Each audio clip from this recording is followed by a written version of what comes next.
Also, as part of the news that came out today, George Papadopoulos, he admitted, okay, he lied to the FBI. I think he's 29 years old. Now, I knew everybody in the Trump campaign. I never heard about Papadopoulos until today. And I think I knew everybody. Now, the White House says he was a volunteer, and it seems that Papadopoulos, on his own, was trying to create an anti-Clinton Russian dossier, like the Fusion GPS, Hillary DNC, President Obama-funded dossier, and he wasn't successful. So now that we have no Trump collusion, here's what we do have tonight. I think the real issue is Papadopoulos. I just like saying the name Papadopoulos. But Papadopoulos, what he did, Hillary did 10 times worse. Oh my. Hillary was the one that paid millions of dollars to dig up Russian dirt, to collude, and to influence an election and possibly an investigation. Papadopoulos is just some 30-year-old overly ambitious guy that tried to dig up dirt, failed. Remember Brian Fallon, Hillary's spokesperson, said getting opposition research dirt from foreigners is a good thing, and then tried to set up a meeting between Trump and Putin.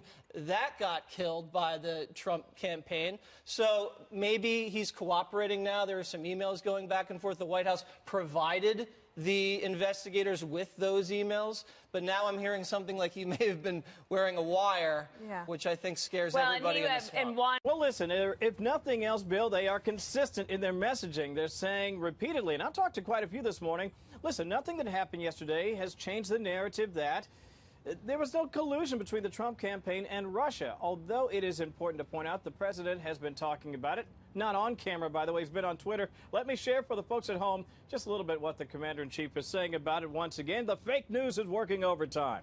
As Paul Manafort's lawyer said, there was no collusion, and events mentioned took place long before he came to the campaign. He goes on to add, few people knew the young, low-level volunteer named George, who was already proven to be a liar. Check the Dems. He adds this, I hope people will start to focus on our massive tax cuts for business, jobs, and the middle class, in addition to Democrat corruption. Now, the low-level volunteer, Bill, he's referring to is George Papadopoulos, who's been cooperating with the feds since his arrest over the summer. He pleaded guilty yesterday to lying to federal authorities. Meanwhile, former campaign chair Paul Manafort charged with a number of financial crimes for failing to register as a foreign agent as well after lobbying for a group in Ukraine. But White House officials, again, quick to point out much of what he's accused of happened years ago and had nothing to do with the 2016 campaign.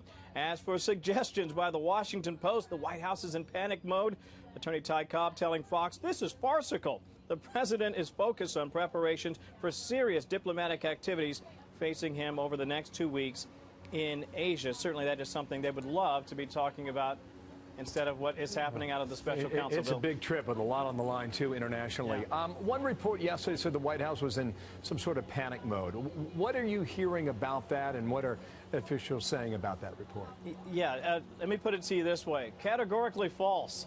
That's what White House officials are saying. In fact, they point out to this fact. Ty Cobb wasn't even in D.C. yesterday morning. He was in South Carolina. Attorney John Dowd wasn't at the White House yesterday. Now, they do acknowledge the president was briefed, Bill, over the phone, but that's it. As for the idea that the president might decide now to fire Robert Mueller, Jay said this.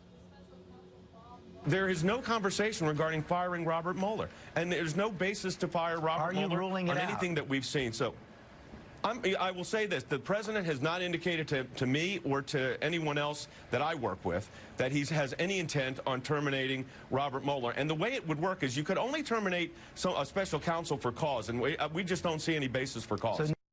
No basis for cause. In fact, I was told by a White House official off the record that if you're pushing this narrative, this idea that the president is somehow drumming up this effort to fire Bob Mueller, it's just not factual. We'll have to see if it plays out in a different way in the weeks and months ahead. Of course, this week, as we continue to look forward to an announcement about the Fed chair, the push for tax reform, as you and I have talked about, and, of course, the Asia trip. I have a briefing to get to right now, so I'll be talking to you about that from overseas. Does Sarah Sanders brief today, Kevin? Yep, 2 o'clock this afternoon. I'll be there for you. You got it. Thank you, Kevin Cork, North Lawn there.